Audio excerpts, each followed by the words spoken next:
Hello everyone, আসসালামু আলাইকুম। আজকে আমি আপনাদেরকে তৈরি করে দেখাবো আলু বেগুন দিয়ে টমেটো দিয়ে কিভাবে কই মাছের একটা তরকারি রান্না করলাম। খুব সহজ একটা রেসিপি আর খেতেও অনেক মজা। সেই রেসিপিটাই আজকে আমি আপনাদের সাথে শেয়ার করছি। প্রথমে ফ্রাই প্যানে দিয়ে দিব সরিষার তেল।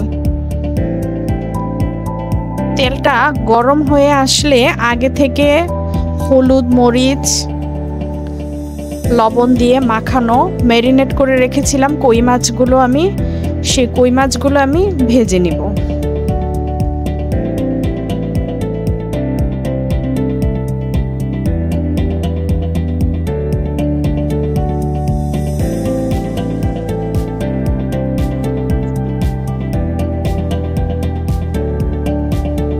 কই মাছগুলো ঠিক ভালো মতো উল্টে পাল্টে ভালো করে ভেজে নিতে হবে।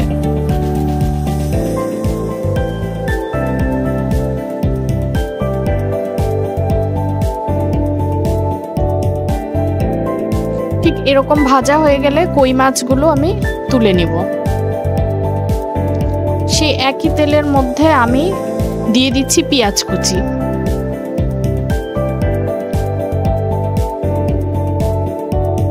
পেঁয়াজটা সামান্য ভাজা হয়ে আসলে এর মধ্যে আমি একে একে মশলাগুলো অ্যাড করে দিব। দিচ্ছি হলুদের গুঁড়া,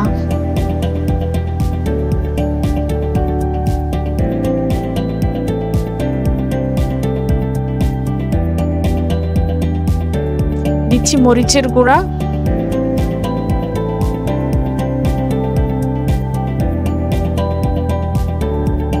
দিয়ে দিচ্ছি স্বাদ মতো লবণ।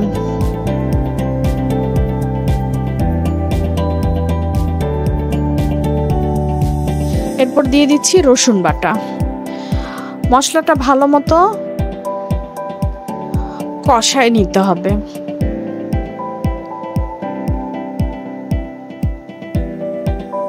মশলাটা ভালো মতো কষে আসলে এর পর্যায়ে আমি দিয়ে দিচ্ছি গরম পানি।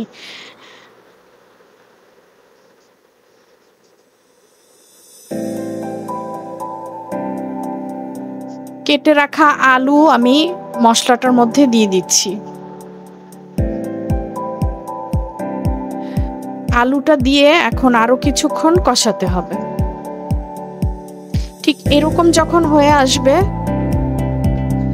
তখন দিয়ে দিচ্ছি টমেটো, কেটে রাখা টমেটো।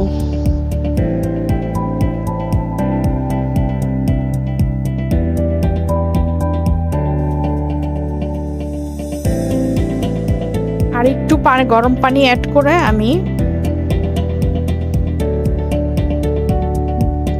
কিছুক্ষণ রাখবো। এই পর্যায়ে আবার দিয়ে দিচ্ছি কেটে রাখা বেগুনগুলো।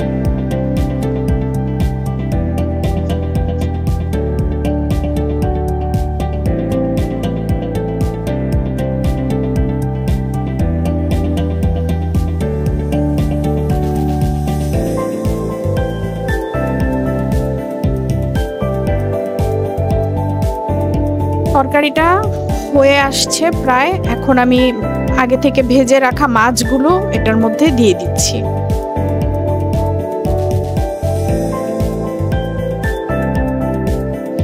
কিছুক্ষণ ঢেকে রান্না করতে হবে 10 মিনিট। ফিরে আসছি 10 মিনিট পরে। এই পর্যায়ে দিয়ে দিচ্ছি কেটে রাখা কাঁচামরিচ। কাঁচামরিচ দিয়ে আরো কিছুক্ষণ রান্না করতে হবে।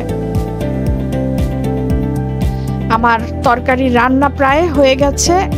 লাস্ট পর্যায়ে আমি ধনিয়া পাতা কুচি দিয়ে তরকারিটা নামিয়ে ফেলবো। আজকে আমি সাদা গরম গরম ভাতের সাথে এই তরকারিটা সার্ভ করছি। সাদা ভাতের সাথে এই তরকারিটা খেতে খুবই দারুণ ছিল। আমার এই রেসিপিটি যদি আপনাদের ভালো লেগে থাকে অবশ্যই বাড়িতে একবার হলেও ট্রাই করবেন। দেখা হবে পরের কোনো ভিডিওতে। সে পর্যন্ত ভালো থাকেন, সুস্থ থাকেন। আল্লাহ হাফেজ। আর আমার চ্যানেলটি সাবস্ক্রাইব করতে ভুলবেন না, আর লাইক কমেন্ট শেয়ার করবেন।